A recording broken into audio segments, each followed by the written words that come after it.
Demi menegakkan peraturan daerah terkait larangan berjualan di pinggir jalan, Satuan Polisi Pamong Praja Kota Makassar menertibkan sejumlah pedagang kaki lima yang berjualan di pinggir jalan Perintis Kemerdekaan Makassar.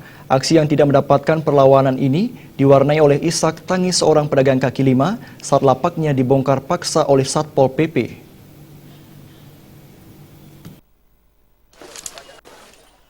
Sejumlah pedagang kaki lima yang menggunakan trotoar sebagai lokasi berjualan harus rela lapaknya dibongkar paksa oleh para petugas. Seperti yang dialami para pedagang di Jalan Perintis Kemerdekaan, Kecamatan Tamlan Rea, Makassar. Satu demi satu lapak yang berdiri di bahu jalan tersebut dibongkar paksa oleh petugas Satpol PP Kota Makassar. Penertiban ini dilakukan guna menegakkan peraturan daerah Kota Makassar di mana trotoar ataupun bahu jalan tidak diperuntukkan untuk berjualan, dan mengatasi kesemrawutan kota yang diakibatkan banyak pedagang kaki lima yang berjualan di trotoar. Tapi lain berbuat Pak lain. Selalu saya mengadu sama Bapak. Pak, coba kasih yang itu.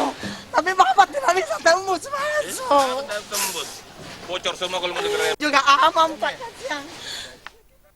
Seorang ibu pedagang kaki lima hanya bisa menangis saat lapaknya dibongkar paksa oleh Satpol PP. Sebelumnya ibu ini menolak lapaknya dibongkar, karena jika lapaknya dibongkar, ia akan kehilangan mata pencariannya. Sementara pemerintah Kota Makassar tidak menyediakan lapak bagi mereka untuk berjualan. Saya tidak setuju, Pak. Ya, karena di sini pencariannya kita. Ya. Jadi kalau di mana kita lagi mau ditempatkan? Ya, saya maunya begitu. Satpol PP Kota Makassar akan terus melakukan penertiban secara bertahap. Tidak hanya menertibkan pedagang kaki lima, tapi akan melakukan penertiban tempat-tempat penjualan miras yang tidak mengantongi izin. Juga peringatan bagi yang lain untuk ya taatlah dan patuh pada aturan.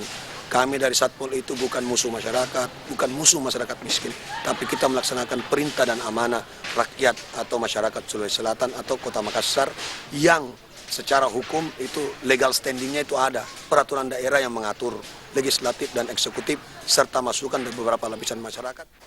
Dari Makassar, Sulawesi Selatan, Ilham